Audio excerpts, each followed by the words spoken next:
hour. Welcome back to Court TV Live. We're bringing you a shocking trial this week here at Court TV. It's the coerced suicide trial out of Tennessee. Hayden Berkebile was accused of encouraging 19-year-old Grace Ann Sparks to kill herself for his viewing pleasure.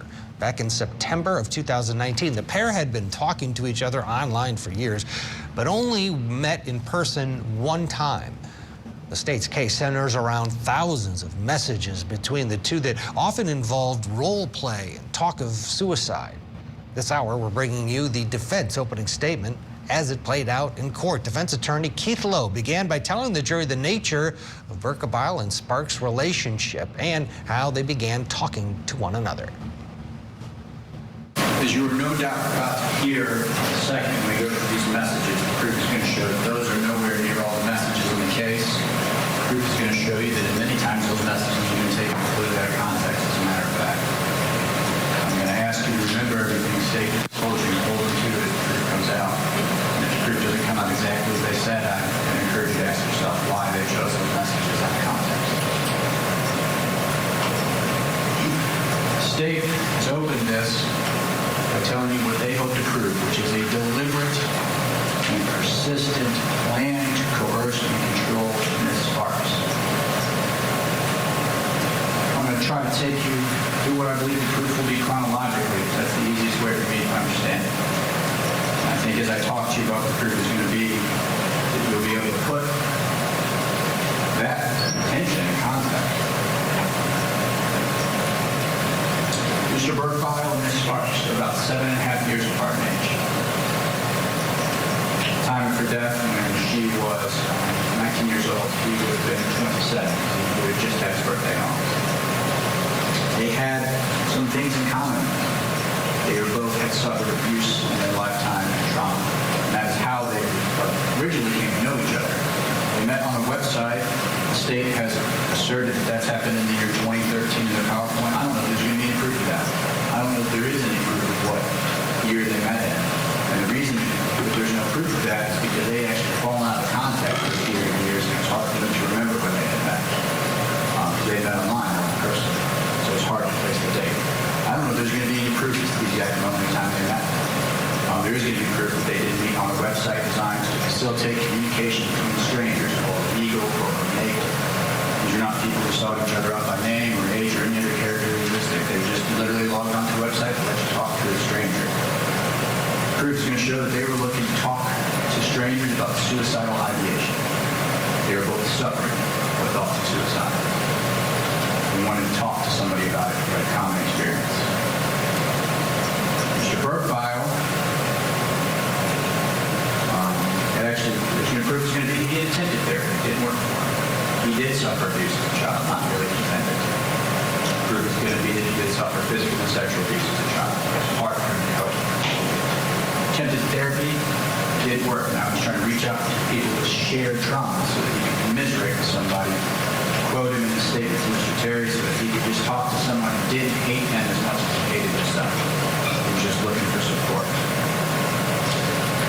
They did continue to chat for some period of time. No one really remembers exactly how long. We're not going to have proof as to how long it happened years ago. They never met physically during this time period. Their entire relationship was online. They only ever met physically once in their life.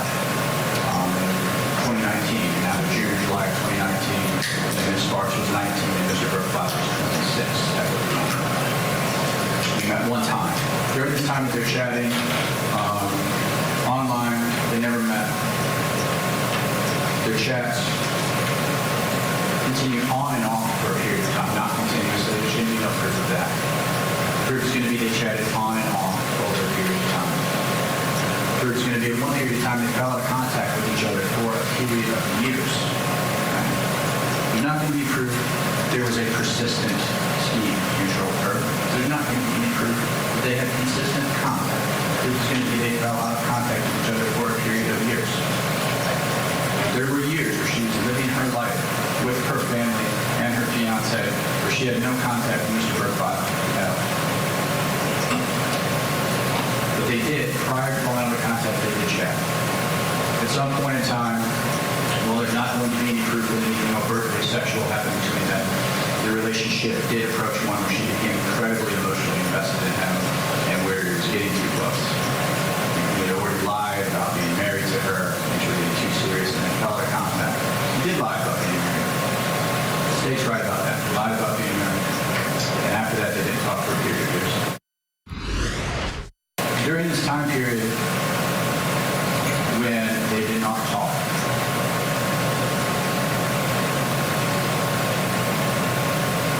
Jackson ended.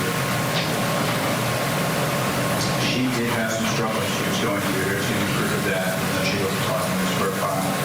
She had overcome some things. She was an incredibly hard worker, and the proof is going to show she was very smart. She was doing everything she could to help as many people as she could except for Grace. She was helping everybody else, but she was struggling. She was trying to make everybody else happy. She was struggling. She was going through some things, despite whether she had a relatively good day that one morning, which there was some proof about that as well. She was struggling in general during that time and all the way up to the day of her death.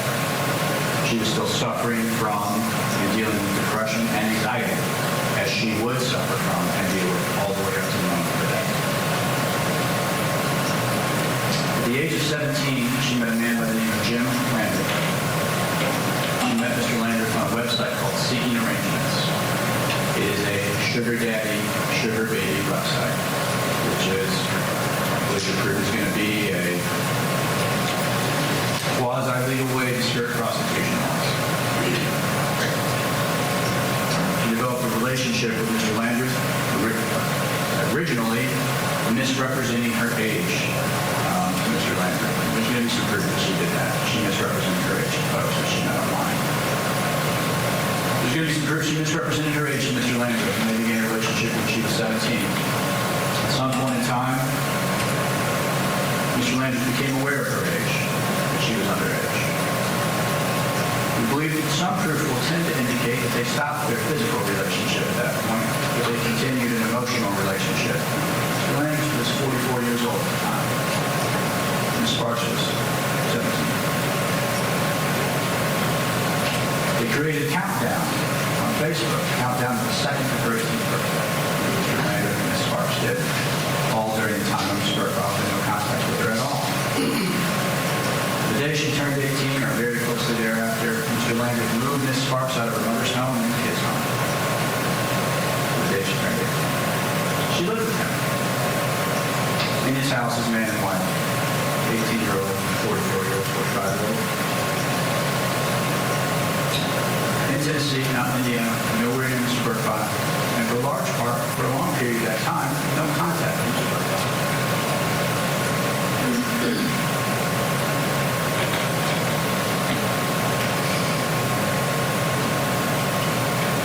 Because they lived like man and wife, they did some things that people respect. They co-mingled assets. Proof's going to show she came to be financially dependent on Mr. Landry. Not financially dependent on Mr. Berkebile. The proof will come to show that she saw Mr. Landry much more than she saw her own family and friends. The proof's going to come to show that, according to Mr. Landry, she encouraged him to engage in a BDSM lifestyle. She encouraged Mr. Landry to engage in one way. She encouraged, according to Mr. Landry, she's the one who encouraged him to act as a dom, and her to act as a sub. According to Mr. Landry, the proof is going to be she wanted to be his submissive. She wanted Jim Landry to control her life. That's going to be not Jill. And she lived with him physically. She lived with him physically for some period of time, for 1.5 years up to the moment of her death. There were times when he was deployed. He had some connection to the military. I don't think he was on active duty, but I'm uncertain as to that. There were times when he was deployed, but he was not there. They lived largely as man and wife, co-mingling assets in a BDSM relationship for a period of about 1.5 years. That's what we can tell from the proof.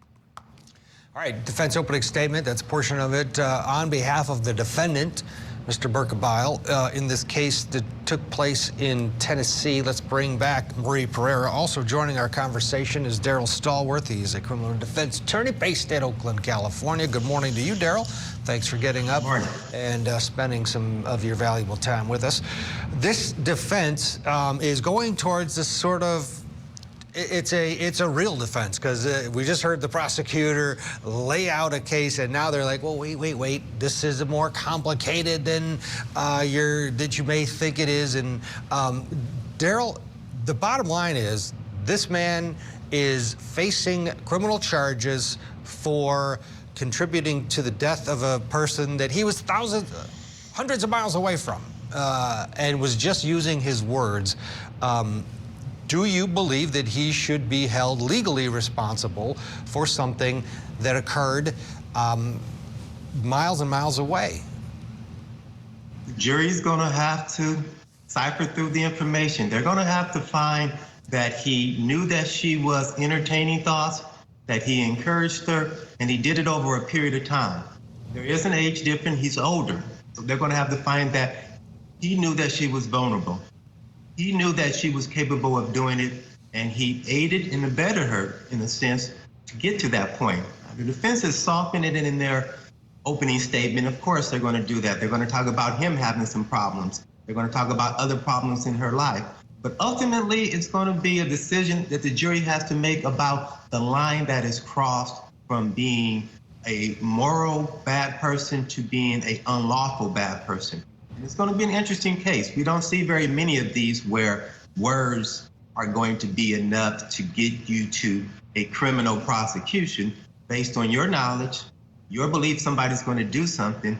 And ultimately, I think the jury's going to have to sit back and say, did he cross the line? Did he do enough to make this not only immoral, but also unlawful? Marie, this is sort of new territory in Tennessee, according to the prosecution. We've seen it, though, play out in different forms. You go all the way back to Charles Manson, where he never pulled the trigger, never killed anybody himself. But that mind control, that's the basis of this this prosecution's case, is that he coerced her. How effective and how should the defense, as we watch the end of this opening statement, combat it? Right now, they're just trying to soften things. What would you do if you were representing him? I know you wouldn't want to, but what would you do?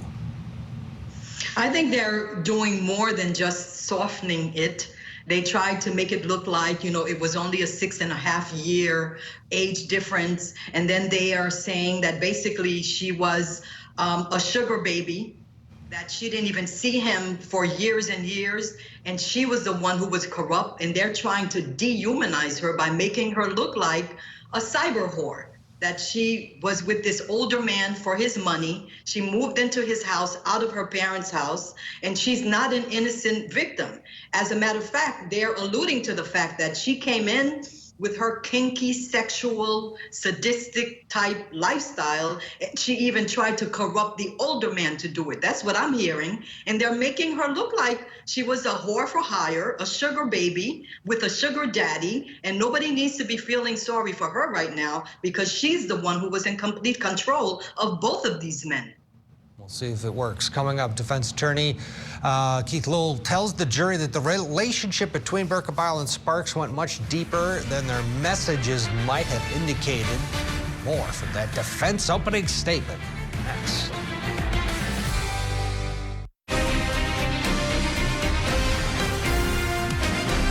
Welcome back. We're bringing you opening statements this morning in the coerced suicide trial. Hayden Berkebile was accused of criminally negligent homicide for encouraging 19-year-old Grace Ann Sparks to commit suicide while chatting online with her. The state pointed to thousands of messages between the pair to show Berkebile's pattern of control over Sparks.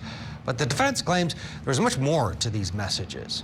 Let's pick it up now with defense attorney Keith Lowell and his opening statements. In June or July 2019, I'm not sure if Mr. Lenders was deployed at that point, or shortly after, or shortly before, but at some point in time in 2019 he became deployed. In June or July 2019, Mr. Berkebile and Ms. Sparks met physically for the first time in their lives. When she was 19 and he would have been 26, because obviously not rolling around with him, he turned 27. She went to Indiana to see him. He did not come here. She went to Indiana to see him. I believe that he might have stayed at his mother's house. And they did engage in a sexual relationship when she was up there for the first time ever. As I said, it's the first time they were physically in each other's presence. And then she returned home to Tennessee, safe and sound, and not dead and alive. Nothing bad happened to her. They engaged in sex that we may not approve of as 19 and 26-year-old. They engaged in sex that we might think is disgusting. We're just going to show they engaged in sex that we would not morally accept. Nothing bad. under the dominion and control of this man the state contends only wants to kill her, far away from her friends and family. She went up there, came home safe and sound, happier than ever. That's how you destroy a life. So she came back to Tennessee. Safe and sound. But she still has her struggles. She's still dealing with depression. She's still dealing with anxiety. She still got back today and today. They continued to chat, Mr. Berkebile and Mrs. Sparks. When she got back from the trip, they did continue to chat. In fact, it appears to be that that's when their chats picked back up. There'll be 1,300 pages of messages that you're going to hear and have access to. All of those 1,300 pages of messages are going to occur roughly between a date in either June or July of 2019 and September 2019 of 2019. So we're dealing with a period of about 2 months and 2 weeks. So they chatted a lot in those 2 months and 2 weeks. We don't have any messages before that, except we have about 10 or 15 from May of 2017 where Ms. Sparks is seeking to have contact with Mr. Berkebile, and Ms. Berkebile is ignoring her. There's some evidence that he blocked her. And that was during the time when they did not chat. And then a period of 2 years goes by, from May of 17 to July 2019, and they didn't get the message again. Now, you're going to learn a lot about them from those messages. There are going to be some things that are immediately apparent that are important to the case. Your evidence is going to show they engaged in a lot of very, very weird sex. Online sex. Online sex is sex. They engaged in very weird sex. They chatted about sex. They videoed about sex. They talked about sex. And it's very, like I said, it's going to be very disturbing sex. It is control and submission role play. It is suicide role play. It is gun play. It is some cutting. As fantasy, and the distinction between fantasy and reality is becoming very important here, as fantasy role play, it also involves things like integration and humiliation, control. And that distinction between fantasy and reality is very important. I'm going to explain that. What the proof is going to show us in reality is the set. But as to fantasy, proof is going to show that they engage in this type of role play. Not because he just wanted to. Proof is going to show she wanted to as well. Proof is going to show that they had, perhaps foolishly, engaged in this lifestyle because they thought it would mitigate their feelings when it happened to them. They thought it would provide release. They had tried therapy and it didn't work, and they thought this would work. And I don't want to call them foolish, because the proof is going to show that when they did these things, they actually did experience relief, short-lived as it was. The proof is going to show that both of them are going to have instances where they talk about engaging in this type of role play was like a safety valve or a pressure release valve for them. You as I sit here in retrospect, I can't tell you the proof is going to show you that this is healthy. The proof's not going to tell you that this is what a therapist would ever recommend. That's not what I'm saying to you. What I'm saying to you is from these damaged people's perspective, they experienced relief, and the proof is going to show that. And because they experienced relief, they engaged in it. It's not because they're bad people. The proof's not going to show that. Right? Ms. Sparks is certainly not a bad person. In fact, I think you're going to like her as you get to learn about her. Mr. Berkebile is not a bad person. In fact, I think the proof's going to show you like these you know about. Okay? The reason they're doing this is not because they're bad people. I only verify that because I use the word disgusting and disturbing and troubling a lot when I talk about it. I don't want to leave you with the impression that I think these are disgusting people. This case is difficult because we have cold text. We can't hear it. We can't hear it from the voice. We don't know what's going on. And in this text screen, you're going to see that we have fantasy mixed with reality. There are times when they are chatting where it is sex play. There are times when they are chatting when it is just them really talking about something. Now, when they're talking about laundry, finances, and family drama, and how is the dog doing, and how high was your vet bill, it's really easy to figure out that's reality because there's nothing even remotely sexual about that, right? The difficulty here is that depression and suicidal ideation was a real part of these folks' lives. So there are some conversations where they have There are some messages you're going to read where they have conversations about depression and suicide, and it is real life. They are really talking about problems confronting them. And then they are going to have conversations about suicide play. You are going to see that there are times when they start, when it's very apparent that one party's got the wrong idea. You're going to see evidence that there are messages where you can tell one party thought that they were going to be talking about sex when they weren't. And you're going to see that when that happens, that party backs off. There are times you're going to see that Hayden is talking to her and he thinks that they're going to be having role play and the messages are going to indicate that he's wrong. And the message that's going to happen in those instances when it's real life is you're going to see that in the messages, you're going to see Hayden backs off. He turns away from the role play and becomes serious and interested in her. That's what you're going to see. When it's obvious that what they're talking about is real ideation, you're not going to see him talking about blowing her head off the messages. You're going to see him consoling her. Which is weird, because when they have the sex play, you're going to see that they talk about that stuff frequently. But ladies and gentlemen, they literally talk about it, and then the video chat ends, and they go, what a relief. So clearly she didn't kill herself. And they say, same thing as yesterday. So clearly she didn't kill herself. You're going to see time and time again they engage in suicide role play. She doesn't die. So it's easy. Even though we can't retell them, it's easy to figure out when you're talking about role play and when you're talking about fantasy. The role play is overtly sexual. That's the purpose of sex play. When they are not engaging in sex play, what you are going to see is that Hayden encourages Grace to get better. That he builds her up. He compliments her. He tells her she's beautiful. He tells her she's loved. She's smart. He supports her. She wants to get involved in messaging her show. She wanted to get involved in Dungeons and Dragons. It is a tabletop game where you live out a fantasy life, adventure, like magic and sword fight, right? He encourages her to do that. He thinks it's a great day, or a great idea. Yeah, go out, make new friends.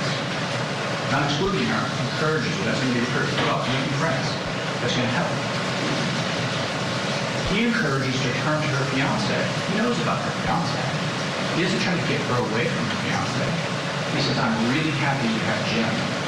I think he brings stability to your life. Really happy about her. That's what he tells her.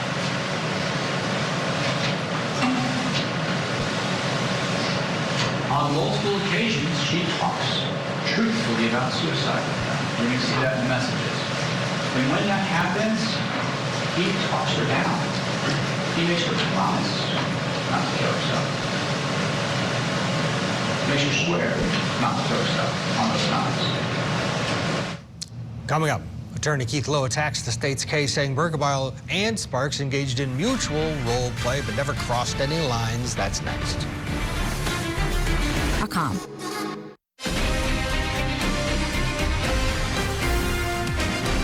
The case against Hayden Berkebile was the first of its kind for the state of Tennessee due to the defendant being in an entirely different state at the time of the victim's death.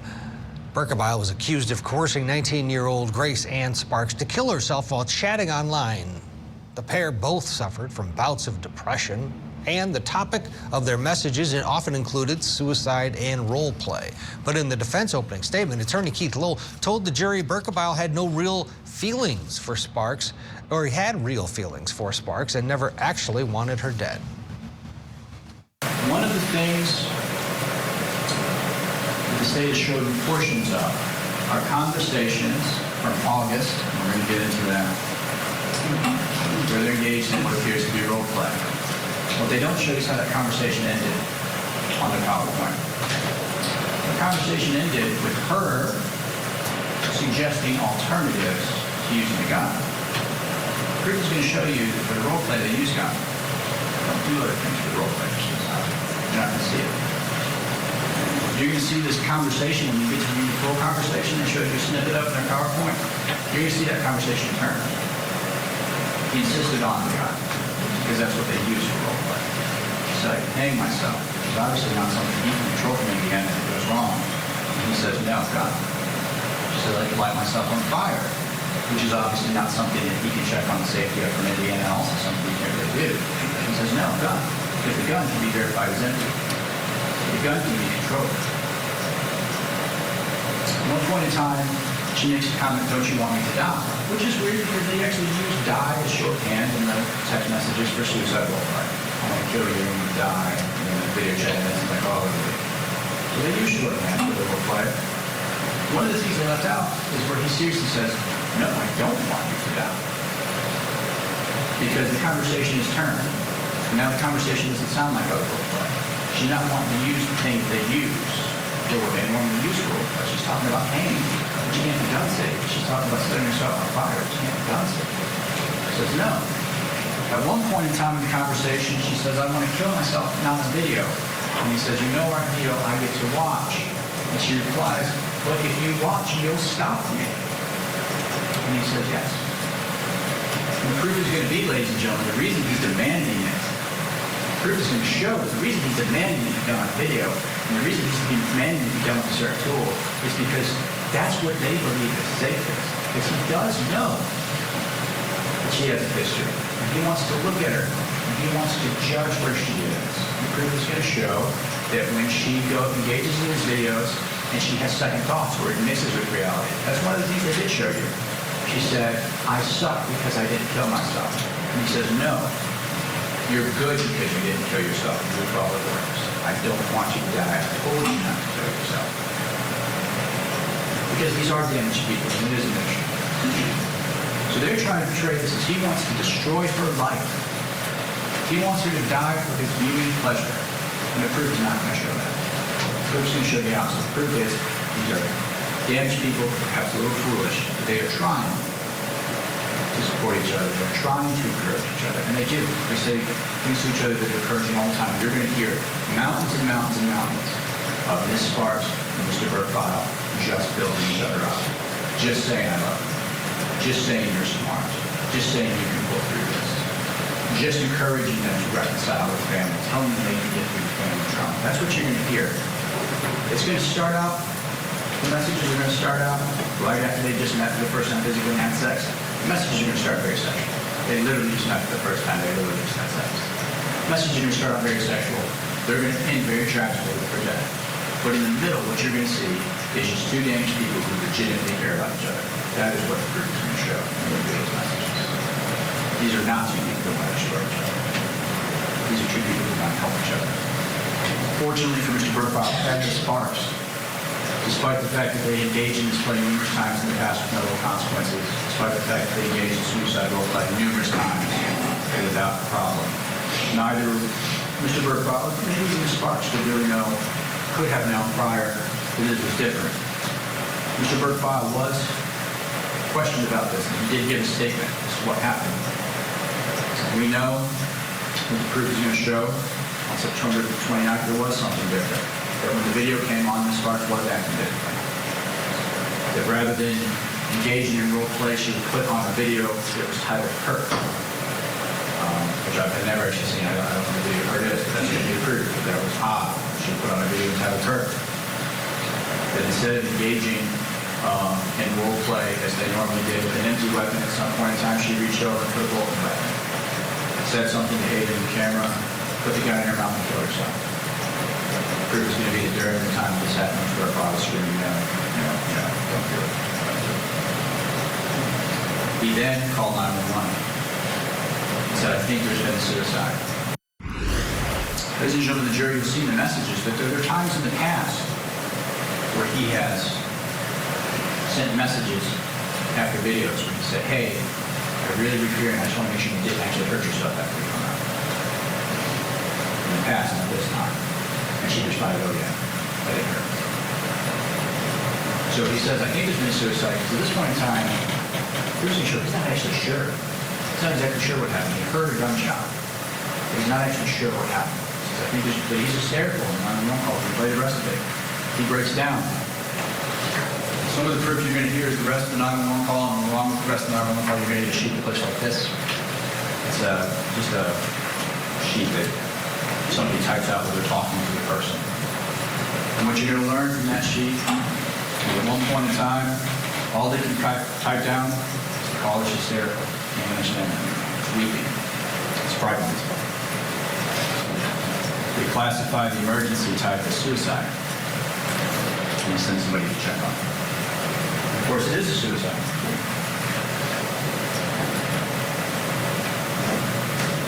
We now know it's race shadow stop. Please go out. This isn't in chronological order, but this is a fine time to deal with it, I suppose. And for calling in a suicide, when in fact there was a suicide, the state of Tennessee has charged him with falsely reporting suicide. The state of Tennessee has charged Mr. Berkebile with falsely reporting an emergency, knowing that emergency to be false. There was a suicide. Proof's going to show there's a suicide. Suicide has a legal definition and it has a medical definition. It's classified by 911 as an emergency type. They put down the emergency type of suicide. The medical examiner is going to tell you, medically, ruled suicide. Ladies and gentlemen of the jury, I'm honestly completely befuddled as to what the truth is going to be on this point. The state has said, I saw on their slide, that they're going to attempt to prove to you that he continually lied on a 911 call. Ladies and gentlemen of the jury, they haven't charged him with lying to law enforcement. First of all, I don't think the proof's going to show that he continuously lied about anything. I think the proof's going to show that he told the truth at the time. They haven't charged him with lying to law enforcement. They charged him with reporting a suicide when no suicide occurred. That's when the proof's going to show suicide occurred. So I'm not even sure what's going on there. I'm sure that'll come out in trial. But the suicide most certainly occurred, ladies and gentlemen. It's classified as suicide by the medical examiner. That's the emergency type. It's classified by 911. And it's just a suicide. After the police determined that there was in fact a suicide, investigator Chaz Terry became involved in the case and assigned major crimes, so that's natural in the time. A person is not deceased in major crimes will become involved.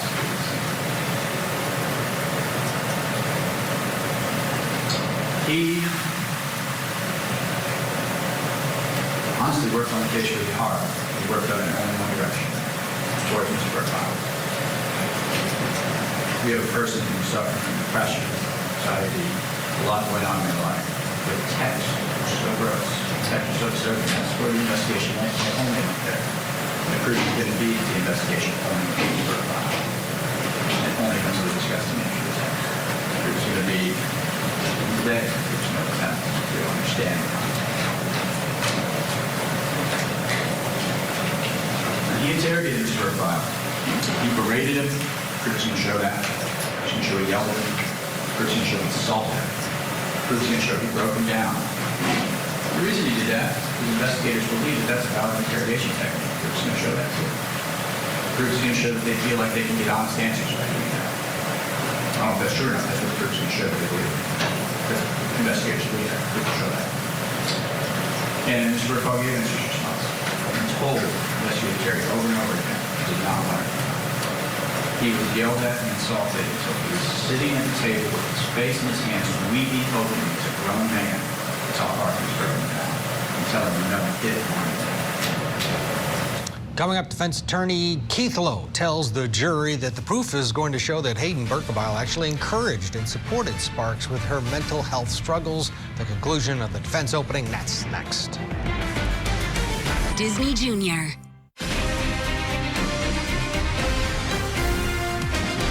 The state's case against Hayden Berkebile alleges that he used coercion and control to get 19-year-old Grace Ann Sparks to kill herself back in September of 2019. Thousands of disturbing text messages revealed the pair like to engage in suicidal role play, but the defense says that was the extent of it. That Berkebile actually supported and encouraged Sparks through her depression. Let's listen now to how her attorney Keith Lowe finished up his opening. Ladies and gentlemen, I told you a little bit about what I think the proof is going to show. Let me tell you what the proof is not going to show. Some things were said, and I want to clarify this, so I want you to look out for it. I want you to remember you were promised these things. And I don't think the proof's going to back up.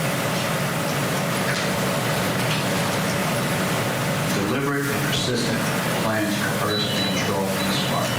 We talked about control, how one person controls another lot already. You're not going to see any proof of that. You're not going to see any proof that Mr. Berkebile attempted to exclude Ms. Sparks from her support network. You're not going to see any proof that Mr. Berkebile attempted to exclude her from the family. You're going to see the opposite. You're not going to see any proof that he attempted to exclude her from friends. You're going to see the opposite. He encouraged her from friends. You're not going to see any proof that he attempted to exclude her from her fiancé. You're going to see the opposite. He encouraged her to go to her fiancé. He complimented her fiancé. So her fiancé brought stability to her life. He wanted her to have those healthy relationships because he knew she was a friend. You're not going to see any proof that outside of role play, he belittled her or denigrated her. You're going to see the opposite. He built her up and complimented her. You're not going to see any proof that outside of role play, he tried to control her behavior. She's living with another man, engaged. He stayed several hundred miles away, not controlling her day-to-day activities. You're not going to see any proof that he tried to dominate her finances or in any way tried to make her financially dependent upon her. Other than chatting with her, engaging in sexual role play, you're not going to see any evidence at all that he tried to control her life. Get his own life. As for Mr. Berkebile just wanting to destroy a life, which was one of the last things the state told you the state was going to prove, he just wanted to destroy a life. We're talking about goals. Let's see if the proof will support goals of just trying to destroy a life. Proof is going to show Sparks left her home in Tennessee to travel up there, where if she was ever going to be under the exclusive control of Ms. Berkebile, he would have been up there in Indiana. If his goal was to see her die,